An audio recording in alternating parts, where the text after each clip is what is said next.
नमस्कार। आज हम 1857 ईस्वी का जो विप्लव हुआ था, या यूँ कहें कि जो लोकप्रिय प्रतिरोध हुआ था, उसकी असफलता के कारण क्या रहे, इस पर बात करेंगे।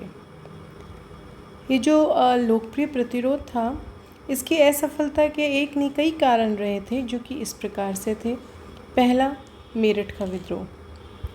विद्रोह की जो पूर्व योजना थी, उसके अनुसार 31 मई 1857 का दिन संपूर्ण भारत में एक साथ प्रतिरोध करने हेतु तय किया गया था, लेकिन दुर्भाग्य से 29 मार्च 1857 ईस्वी को ही मंगल पांडे ने प्रतिरोध का झंडा खड़ा कर दिया और ये समाचार तत्काल मेरठ पहुंचा और 10 मई 1857 ईस्वी को मेरठ में भी विद्रोह हो गया।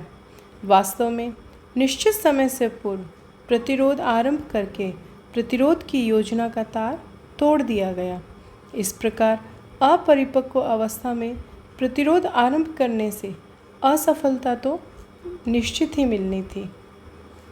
दूसरा, योग्य नेताओं का अभाव। लोकप्रिय प्रतिरोध को ठीक तरह से संचालित करने वाला कोई योग्य नेता नहीं था। हालांकि प्रतिरोधियों ने बूढ़े बहादुर शाह को अपना नेता मान लिया था, लेकिन बहादुर शाह से सफल सैन्य संचालन और नेतृत्व की आशा करना गलत था। प्रमुख नेता नाना साहब चतुर अवश्य थे, किंतु वे सैन्य संचालन में निपुण नहीं थे। तांता टोपे का चरित्र उच्च था, किंतु उसमें सैनिक योग्यता नहीं थी। सर्वाधिक योग्य नेताओं में झांसी की रानी लक्ष्मीबाई तथा जगदीशपुर का जमींदार कुंवर सिंह थे। रानी लक्ष्मीबाई वीर होते हुए भी अनुभवहीन थी। कुंवर सिंह भी वीर था, लेकिन पूर्णतया वृद्ध था तथा सभी उसे नेता मानने को भी तैयार नहीं थे। फिर केवल व्यक्तिगत साहस ही युद्ध में सफलता दिलवाने के लिए पर्याप्त नहीं होता। नाना साहब, लक्ष्मीबाई, कुंवर सिंह और बहादुर शाह मिलकर कार्य नहीं कर सके। तीसरा, सिख और जो गोरखे थे, इनकी गद्दारी। राजपूत, सिख व गोरखे अपनी वीरता के लिए विश्वविख्यात थे। कुछ गिने चुने स्थानों को छोड़कर राजपूतों ने विद्रोह के प्रति उदासीनता प्रदर्शित की। सिखों ने ब्रिटिश साम्राज्य का समर्थन करना ही उचित समझा। सिखों ने दिल्ली और लखनऊ जीतकर क्रांति की कमर तोड़ दी। यदि पटियाला, नाभा व जिंद ने ठीक समय पर अंग्रेज़ों की मदद न की होती तो क्रांति का परिणाम कुछ और ही होता। इसी प्रकार गोरखों ने भी अपने सेनापति जंग बहादुर की अधीनता में अवध पर आक्रमण कर अंग्रेज़ों की मदद की तथा भारतीयों से गद्दारी कर क्रांति को असफल बना दिया। इसके अतिरिक्त जितने भी भारतीय नरेश थे, इन्होंने लगभग सभी ने ही प्रतिरोधियों का दमन करने में अंग्रेज़ों का साथ दिया। राजपूताना के नरेशों ने भी अंग्रेज़ों की भरपूर सहायता की। विद्रोह काल में स्वयं कैनिंग ने कहा था कि यदि सिंधिया भी विद्रोह में सम्मिलित हो जाए तो मुझे कल ही बिस्तर गोल करके निकलना पड़ जाएगा। इसी प्रकार से मैसूर का राजा, पंजाब में सिख सरदार, मराठे और पूर्वी बंगाल आदि के शासक भी शांत रहे। यदि वे सभी मिलकर अंग्रेज़ों के विरुद्ध व्यूह रचना करते तो अंग्रेज़ों को अपनी जान के लाले पड़ जाते। इसके अलावा जिन नरेशों ने तथा सामंतों ने क्रांतिकारी रुख अपनाया, वे भी अलग अलग अपने क्षेत्रों में अंग्रेज़ों से लड़ते रहे, जिसके फलस्वरूप अंग्रेज़ों ने उन्हें एक एक करके अलग अलग परास्त कर दिया। इसी प्रकार से उत्तर भारत के साथ साथ दक्षिण भारत भी विद्रोह में कूद पड़ता अगर, तो इतने विशाल क्षेत्र में फैले हुए विद्रोह को दबाना असंभव हो जाता।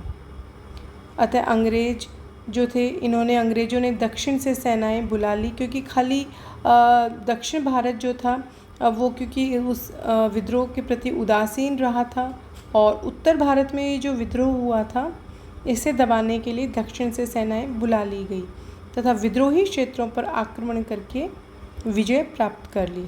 अंग्रेज़ों को बहुत ही सीमित क्षेत्र में विद्रोह का सामना करना पड़ा। इस प्रकार दक्षिण भारत की उदासीनता अंग्रेज़ों के लिए वरदान सिद्ध हुई। इसलिए अंग्रेज निजाम और सिंधिया का नाम कृतज्ञता से लेते रहे। इसके अलावा नागरिकों का भी असहयोग रहा। अगर मोटे तौर पर देखा जाए तो ये जो प्रतिरोध था ये कुछ नरेशों, जागीरदारों और सैनिकों तक ही सीमित रहा। भारत की अधिकांश जनता जो है वो कृषक थी। कोई भी लोकप्रिय प्रतिरोध इस वर्ग की उपेक्षा करके सफल नहीं हो सकता था। किंतु प्रतिरोधियों ने किसानों का सहयोग प्राप्त करने का कोई भी प्रयास नहीं किया। इस प्रकार ये जो क्रांति जो थी ये जन क्रांति नहीं बन सकी। जो लोग संघर्ष कर रहे थे वे अपने स्वार्थों से वशीभूत होकर लड़ रहे थे। प्रतिरोधी मुख्यतः पुरानी व्यवस्था के समर्थक थे, अतः उनका असफल होना स्वाभाविक था। इसके अतिरिक्त प्रतिरोधियों ने लूटपाट मचाकर जनसाधारण की सहानुभूति भी खो दी। जेलों को तोड़ने से पेशेवर चोर और लुटेरे कैदी बाहर निकल आए, जिससे चारों ओर अराजकता फैल गई।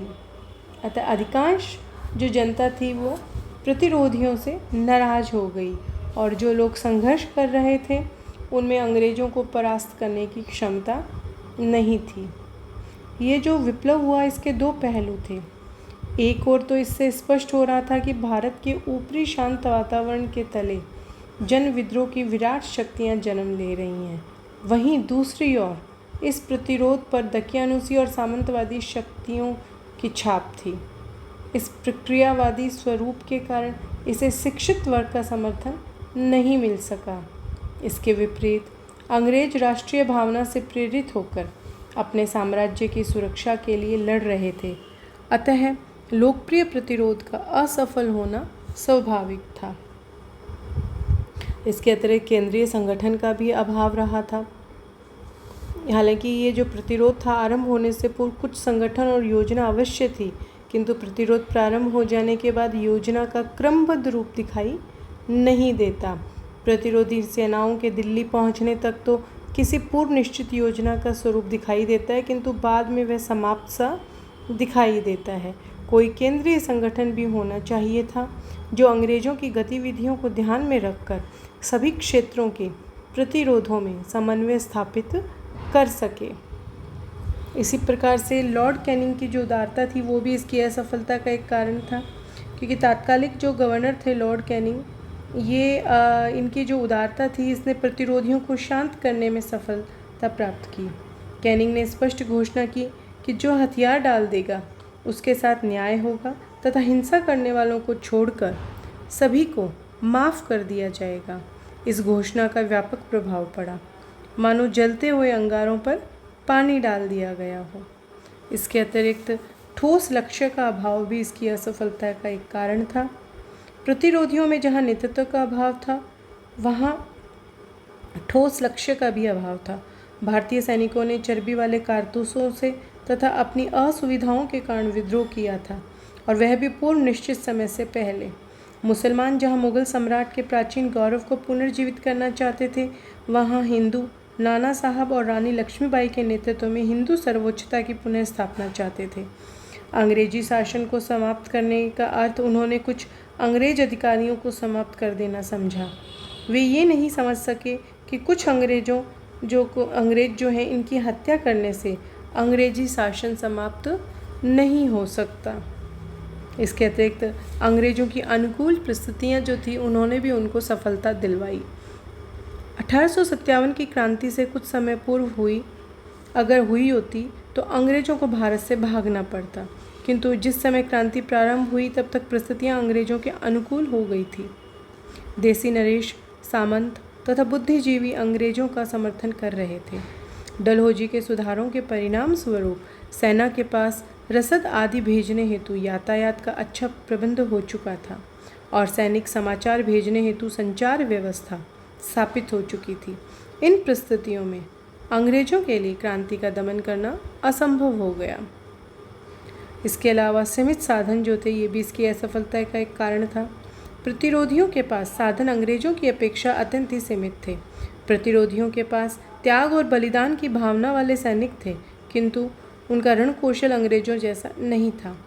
अंग्रेजों के पास यूरोपीय ढंग से प्रशिक्षित सैनिक थे जो कि रणनीति और कूटनीति में दक्ष थे, जबकि प्रतिरोधी केवल मरना जानते थे, लड़ना नहीं।